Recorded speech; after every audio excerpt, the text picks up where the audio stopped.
안녕하세요, 양쌤입니다. 여러분들을 품질의 세계로 초대합니다.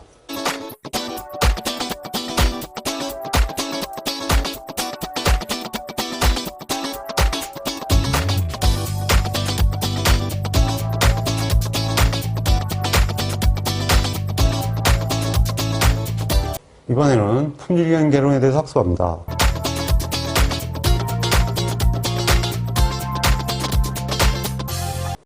네, 이번에는 품질경영에 관해서 학습합니다. 품질경영의 첫 번째 문제는 품질경영의 7원칙 중 5가지를 쓰시오 이렇게 나왔는데요. 이거는 최근 들어서 15년 이후에 이게 2번인가 3번 출제가 된 걸로 알고 있습니다. 출제가 굉장히 작거든요. 이제 이 문항이 나오면은 답 잘 써야 돼요. 네, 그래서 첫 번째가 무조건 고객 중심의 리더십이다.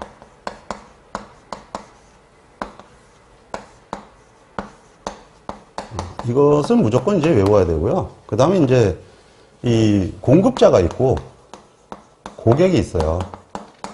이 공급자와 고객에 맞춰서 관계, 공급자는 뭐겠어요? 그렇지, 이건 관리지. 협력업체니까. 고객은 관리라 그러면 안 되죠. 네, 그건 경영이에요. 관계 경영. 이게 이제 7번인데 그냥 쓰면 돼요. 번호 순서 틀려도 되니까. 네 번째는 뭐냐? 조직을 움직여야 될 거 아니야. 그래서 인원의 적극 참여예요. 이게 이제 뭔 뜻이냐 하면은 능동적 참여다. 그런 뜻이거든. 그러니까 이제 인원의 적극 참여가 되면 사실은 이제 끝이라 그랬죠. 그 다음에 이제 5번째는 뭐겠어요? 당연히 이제 지금부터 이제 문제 해결 과정이거든. 그럼 프로세스 접근이지.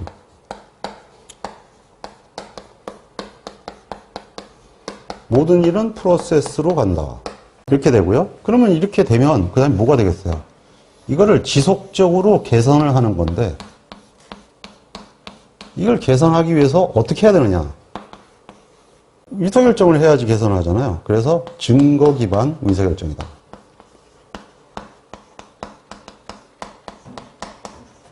자, 이렇게 하면은 7개를 다 쓰라 그러면 7점이고요.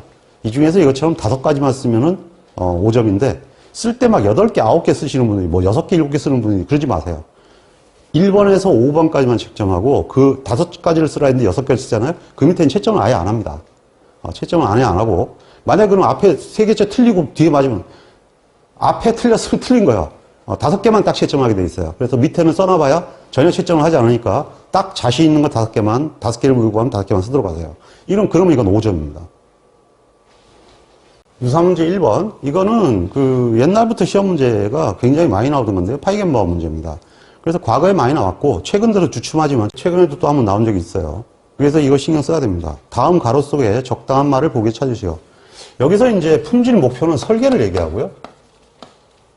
그 다음에 품질 표준은 제조를 얘기합니다. 그러니까 이제 목표는 미래, 앞으로 설계할 거, 현재, 이렇게 되는 거죠. 그 다음에 이제 보증 품질은 고객들한테 얘기하는 걸 얘기해요. 고객들한테 얘기하니까 제일 앞으로 해야 되겠죠? 왜? 생산자 중심이니까. 그러면 관리 수준은, 이건 QC 쪽이에요. 그러니까 이게 순서가 어떻게 되냐면, 목표보다 표준이 조금 넓고, 표준보다 관리 수준이 좀 넓고, 그 다음에 보증 품질이 좀 넓은 규격이. 예를 들면 이게 10에서 10이라면, 여기는 한 9에서 13. 뭐 이건 그 사이쯤 되는 거죠. 이렇게 규격을 이렇게 넓혀가라. 그래야 고객들한테 크레임을 안 먹는다. 뭐 이런 파이근바움이 얘기해요. 자, 장래에 도달하고 싶은 품질 수준. 볼 것도 없어요. 목표. 장래. 현재의 기술로서 관리하면 도달할 수 있다. 그러면 관리 수준 같죠? 그게 아니에요. 현재의 기술. 이게 중요한 거예요. 현재의 기술이기 때문에 이건 생산. 현재의 기술. 이것도 있네요. 근데 공정관리 검사에서 소비자에게 보증. 이건 고객한테 얘기하는 거죠. 소비자한테 보증이니까 이건 기본적으로 보증 품질이에요. 그 다음에 각 공정에서 공정관리를 실시하기 위한 품질 수준. 공정관리를 하는 것은 뭐냐? 그러니까 품질 표준보다는 조금 라프해야 되죠. 공정관리가 4번. 그래야지 공정에 라인 안 쓰지. 만약에 공정 수준이 표준보다도 좁으면 허가날 라인 표준대로 해도 라인을 세우는 거 아니야. 이거 우연 변동이잖아요. 얘가 우연 변동이기 때문에 이거보다는 관리 수준이 조금 더 넓은 정도가 돼야 된다. 즉 우리가 관리하는 것보다 우연 변동은 좁아야 된다. 뭐 이런 얘기죠. 오늘날 CP 개념하고 비슷하죠. 그 얘기를 1957년도에 얘기하면서 TQC에서 시작이 됐죠. 이제 어떻게 연결되는지 키워드 알겠죠? 키워드만 밑줄 꺼놓고 학습하시기 바랍니다. 이번에는 KPI입니다. KPI는 목표를 얘기합니다. 기능별 전개를 얘기하죠. 그래서 기본적으로 KPI가 목표가 QCD가 잡히면 이것을 이제 프로세스 접근을 한다. 아까 뭐 얘기한 얘기가 그렇게 되는 거죠. 근데 이 QCD가 뭐냐? QCD 용어를 쓰시오. 이것이 실제로 산업계에 시험 문제예요. QCD 용어를 쓰시오. 쓰면 돼요. Q, 품질. C, 원가. 가격. D, 납기죠. 네. 자, 이제 이게 오히려 번역이 생각한다면 영어로 쓰세요, 그냥. 퀄리티, 코스트, 델리버리. 뭐 이런 식으로 단어를 쓰시면 되겠습니다.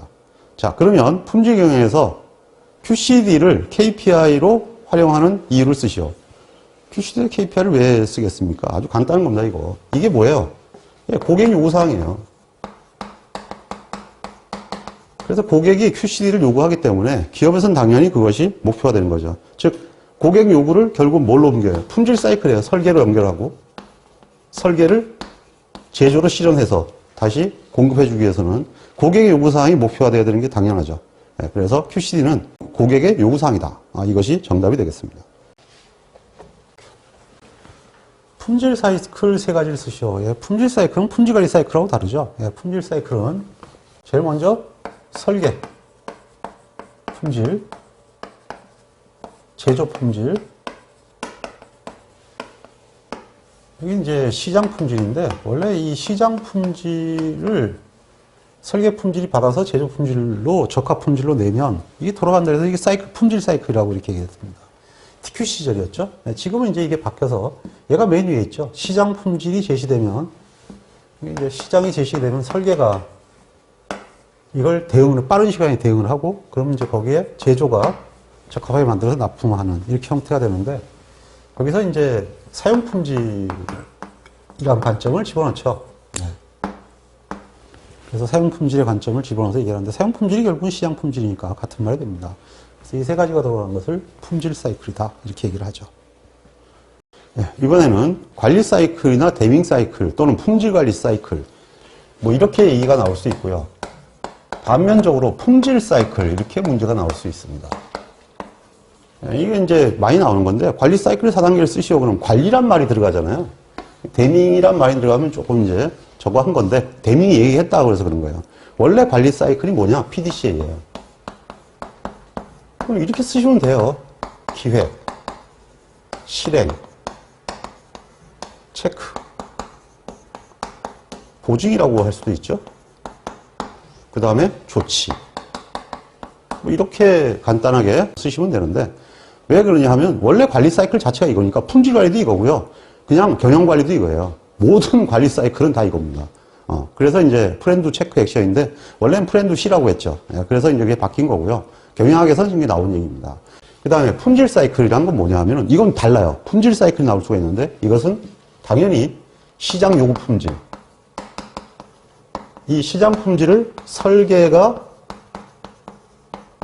하죠. 그래서 이걸 목표 품질이라고도 해요.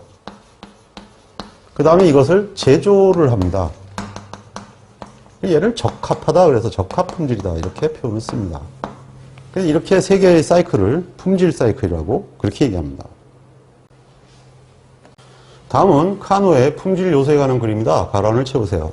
카노의 곡선도 시험에 굉장히 자주 나옵니다. 그래서 이건 기본적으로 알고 계셔야 되는데, 지금 현재 X축과 Y축에 대해서 나와 있죠. X축은 품질 수준이고 Y축은 고객 만족입니다. 품질 수준이 나쁘면 고객이 불만을 해야 되고, 이게 고객 불만이거든요. 품질 수준이 나쁘다 이렇게 된 거죠. 그럼 품질 수준이 좋으면 고객은 좋아해야죠. 이건 고객이 좋아한다 이런 얘기거든요. 이게 뭐냐? 당연히 함수관계가 성립하죠. 그 함수관계가 성립된 걸 장점으로 얘기하거든요. 그래서 객관식 공부할 때 공부했죠. 명시, 그 다음에 묵시. 이게 명시 품질이에요. 이것이 바로 경쟁력인데요. 이런 품질이라고도 합니다.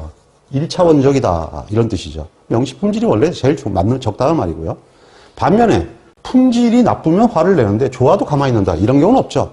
그게 뭐냐면 좋은데 가만히 있는 게 아니라 당연하기 때문에요. 그래서 이거를 당연품질이라고도 하는데요. 당연품질이 아니라 원 이름은 묵시품질입니다. 그래서 이 묵시품질에 대한 것은 KC나 GMP 같은 강제 인증 규격이 묵시품질입니다. 그러니까 이거는 무슨 얘기냐 하면은 무조건 지켜야 되는 면허증이에요. 아, 운전면허가 있는 사람이 운전을 하는 거지. 운전면허가 없는데 운전하면은. 그건 말도 안 되는 거 아니에요? 운전면허 있는 사람이 운전했어요. 그렇다고 자랑스러워하지는 않거든. 그거가 똑같은 거예요. 그 다음에 명시품질은 당연히 이것은 경쟁력 사항이 되죠. 이게 레드오션이에요. 그럼 반면에 이건 뭐예요? 품질이 안 좋으면 고객이 가만히 있어요. 그럼 고객이 어떻게 가만히 있냐? 그 품질이 없기 때문이죠.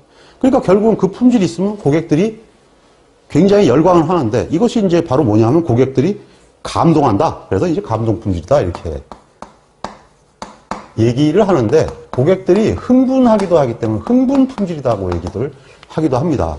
그래서 이제 이렇게도 표현을 하지만 또는 무엇인가 사람들이 매력을 느낀다 그래서 매력이다, 매직이다 라는 뜻에서 매력이다 이렇게 말을 넣기도 해요. 근데 이 중에서 하나의 단어 정도만 알고 계시면 됩니다. 가장 많이 쓰는 것은 이게 좀 쉽죠. 감동, 명시, 묵시 아니면 명시, 당연 뭐 이런 식으로 기초적인 내용을 외워두시면 되겠습니다. 또는 이건 뭐 기본 품질이라고도 합니다. 네, 그래서 책에 있는 답을 선택하셔서 한 가지는 외워두셔야 합니다. 유사 문제 1. 카노는 이원적 모델에서 품질 요소를 크게 5가지로 설명하였다. 설명에 맞는 용어를 쓰시오. 고객이 미처 기대하지 않는 것을 충족시켜 주거나 고객이 기대한 것이라도 고객의 기대를 훨씬 초과하는 만족을 주는 품질로서 고객 감독의 원천이 되는 품질이며 충족이 되지 않더라도 불만을 느끼지 않는다. 결국은 이거죠. 예. 품질에 영향을 주더라도 전혀 이겠다. 그래서 매력 품질 또는 감동 품질 뭐 이렇게 얘기할 수도 있습니다. 충족이 되면 만족하고 충족이 되지 않으면 불만을 느낀다. 이런 품질이죠. 예. 이런 품질인데 명시 품질이라고도 합니다. 그리고 반드시 있을 것으로 생각하는 기본적인 품질로 충족이 되면 당연하며 이거죠. 예. 충족이 되지 않으면 불만이다. 충족이 불만이고 당연하다. 이건 당연 품질이죠. 문자 그대로. 예, 당연 품질인데 기본 품질이라고도 하고 묵시 품질이라고도 하죠. 품질이 존재하고 있으나 고객에게 불만도 기쁨도 주지 못한다. 품질이 있는데 개뿔 아무것도 아니다. 이겁니다. 영품질. 근데 영품질이라고는 안 하고 사실은 이게 무관심 품질이라고 그렇게 얘기를 합니다. 어떠한 서비스를 제공하였으나 그로 인해서 도리어 고객에게 불만을 야기한다. 품질이 좋으면 고객이 승질낸다. 역품질이죠. 이와 같은 식으로 답하면 되겠습니다. 산업기사에서는 이거는 잘 안 나오고 일단 이 3가지 정도만 알고 계시면 됩니다. 예, 이번에는 변경점에 관한 문제입니다. 변경점에 관한 문제는 굉장히 다양하게 나오는데요. 공정능력은 규격과 자연공차의 비교이다. 자연공차에 영향을 주는 6가지 요인은 무엇이냐. 이게 시그마 P에 영향을 주는 것을 믿고 있거든요. 시그마 P에 영향을 주는 건 5M1이죠. 뭐. 5M1가 되고요. 그 다음에 작업 표준이란 현장에 안전하게 효율적으로 생산하기 위한 도구로 이를 바탕으로 공정을 계산하는 것이 원칙이다. 이러한 작업 표준을 작성할 때 포엠을 중심으로 접근할 필요가 있다. 이 포엠이 변경점이거든요. 이것도 변경점이고 이것도 변경점이에요. 그래서 생산에 대해서는 포엠, 5M1이 뭐 여러 가지로 얘기를 하거든요. 그래서 문제가 사실 똑같은 문제입니다. 그럼 쓰라 안 얘기했는데 뭘 쓰겠어요? 사람 설비 자재 방법이죠, 뭐. 그래서 사람 설비 자재 방법에다가 사람 설비 자재 방법에다가 이게 포엠이에요. 요까지가. 여기다가 이제 5M1이라는 것은 환경과 측정이 플러스가 된 경우입니다. 그래서 5M1의 2는 환경을 뜻하고 그 다음에 M은 하나 추가된 것은 측정을 뜻한다. 그래서 게이지 RNR이 문제가 나오는 거예요. 게이지 RNR을 그냥 기본적인 형태로 다루죠. 환경은 이건 우연 변동이에요. 근데 이제 환경 우연 변동이 너무 심한 경우에는 불능 요인으로 실험계법에서 관리해야 된다고 배웠죠. 그래서 그 2가지가 다 똑같이 제조변경점이기 때문에 관리를 할 수밖에 없다. 5번 품질 전략과 경쟁 우선순위를 정하기 위해서 많이 사용되는 스와트가 뜻하는 의미는 뭐냐. 이거는 이제 그 스와트의 4개 이름만 쓰라고 나오는데요. 이건 사실은 그 경영학적으로 쓰는 거고 하기 때문에 그 많이 쓰이는 기법 중에 하나입니다. 이게 뭐냐면은 내부 역량과 외부 환경을 비교를 해가지고 전략을 세우자 이런 얘기예요.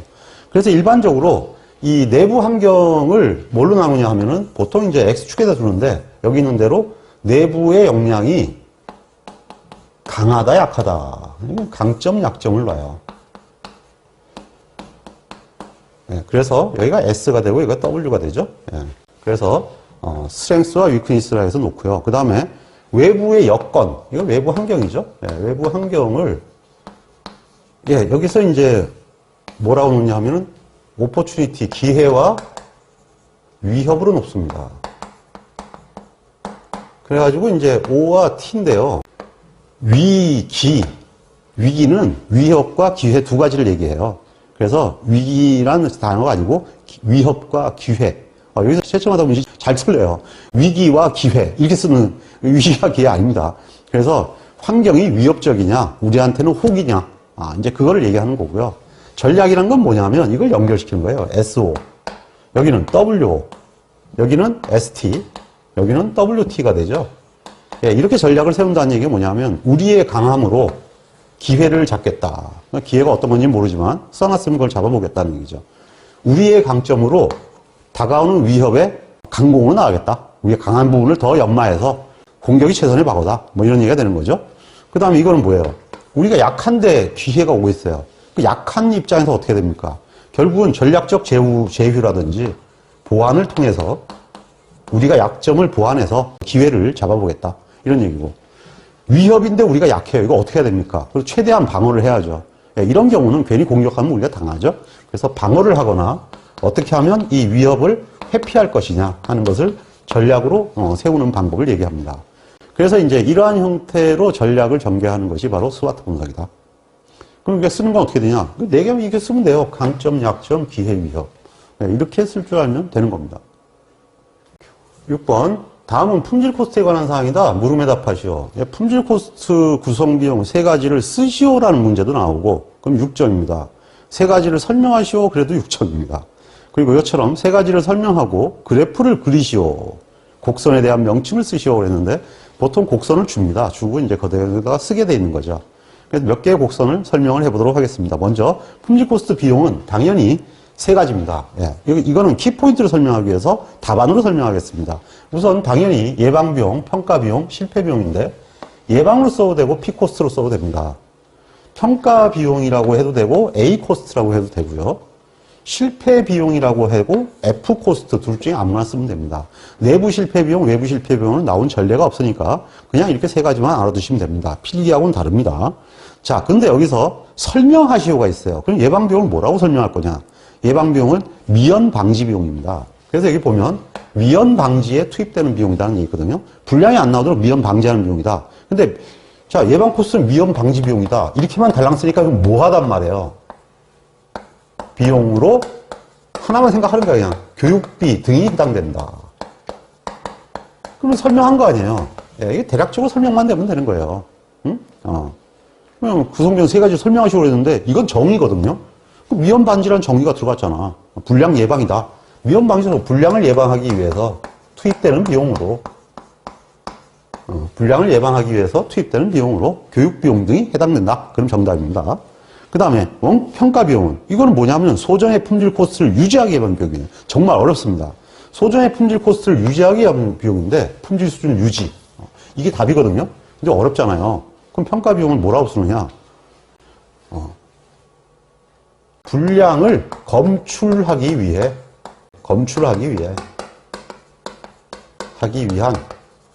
검사 및 관련 비용이다.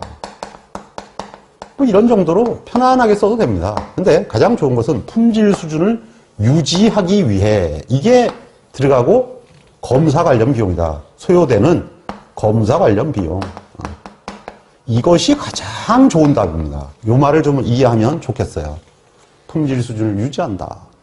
AQL을 지키기 위해서 이런 관점으로 생각하시면 됩니다. 그럼 결국 이게 뭐에 초점이 맞춰져 있습니까? 이게 옛날 비용이 지적정이거든요. 전수검사에 초점이 맞춰 있다는 얘기입니다. 실패비용요. 그럼에도 불구하고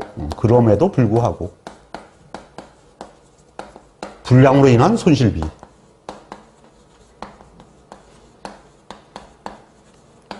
그냥 이렇게만 들어가면 됩니다. 불량으로 인한 손실비. 예. 그러면 이제 실패비용이다. 이게 설명이 되는 거죠. 불량 손실 비용 뭐 이런 얘기죠. 예. 그럼 간단하게 써주면 됩니다. 그래서 왜냐하면 이 사실 설명이 좀 오버센스인데 개념 정도를 물어봐야 되는데 문제가 오버센스 된 거예요.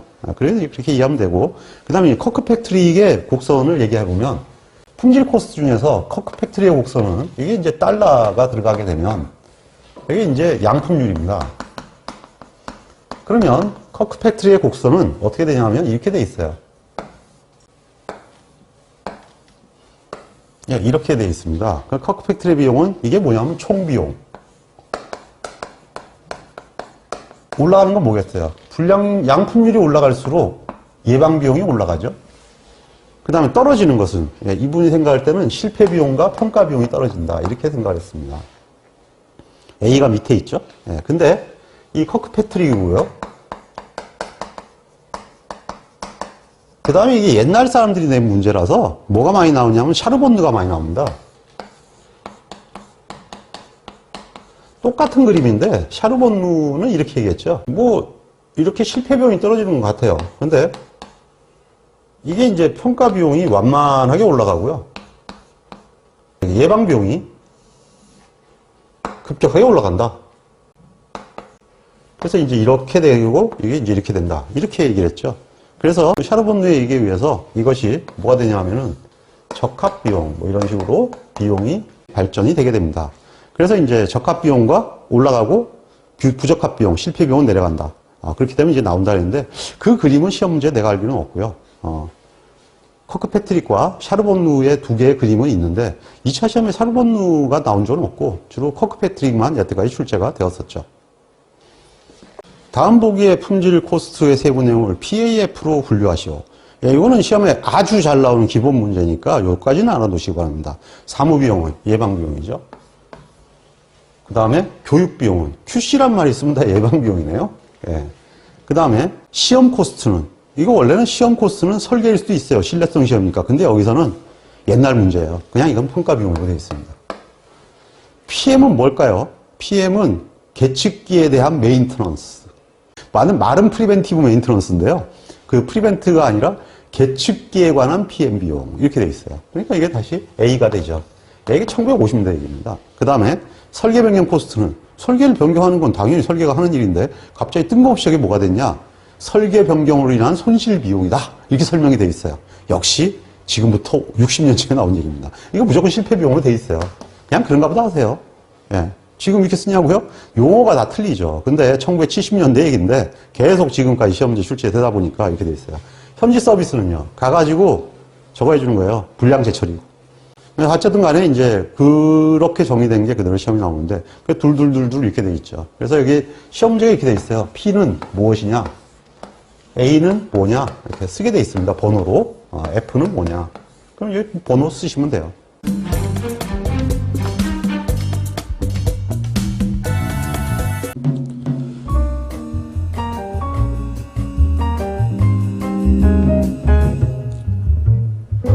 품질 경쟁력은 제때에 제대로 행하는 것입니다. 양쌤의 품질 경영 산업기사를 활용해서 반드시 원하는 자격증을 취득하시고 품질에 관한 전문가가 될 수 있도록 응원하겠습니다. 홍콩 파이팅!